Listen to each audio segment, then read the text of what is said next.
Hey guys! Mag-unboxing po tayo ng carrots ko. Bagong dating po yung carrots ko. So, mag-unboxing po tayo. Ito nga po pala ang inyong super tenderang nanay, ang tenderang Mendorenya, ang super tendera na super nanay pa.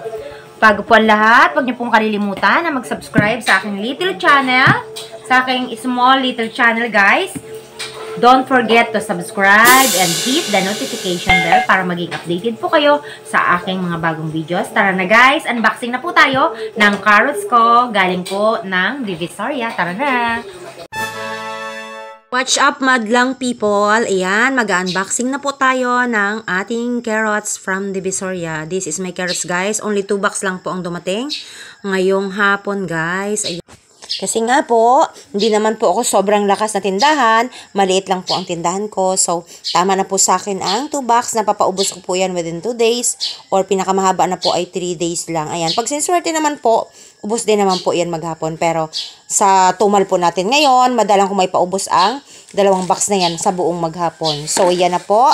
I-unboxing ko na ang aking carrots guys. Napakaganda, napakasariwa po. So, dapat maalagaan ko ito na hindi agad masira guys. Dapat marunong kang tendera kung anong gagawin mo. Tanggalin mo po yan sa plastic.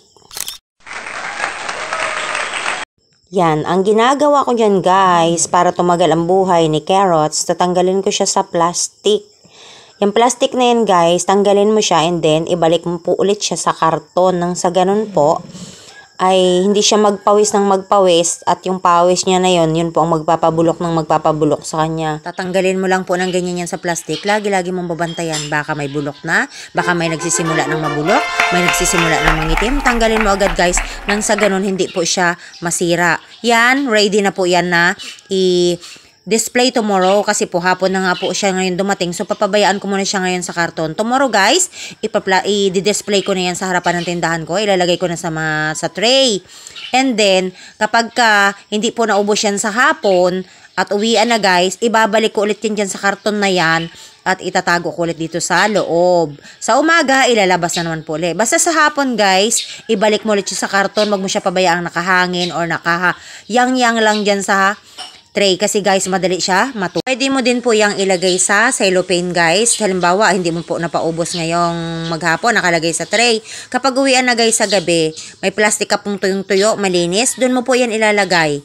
Ilagay mo siya sa plastic na tuyo and then sa umaga guys kapag magdi-display ka na ulit, di-display mo po ulit siya sa tray. And then kapag hindi na naman po ulit naubos sa gabi, ilagay mo po ulit sa tuyong plastic. Pwede sa karton guys, pwede din po sa plastic.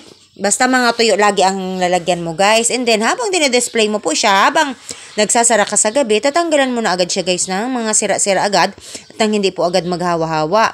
Yun naman po mga sira-sira na yun ay pwede naman po nating ulamin or gawing repack guys na ilalawak natin sa chop suey mix. Ganun lang po ang technique sa pagtitinda guys. Laging inspection lagi ang tinda para maiwasan pong maghawa-hawa ang mga bulok. And so bye-bye na guys. Thank you so much for watching my video. Again, sa susunod po ulit. Bye-bye. I love you guys.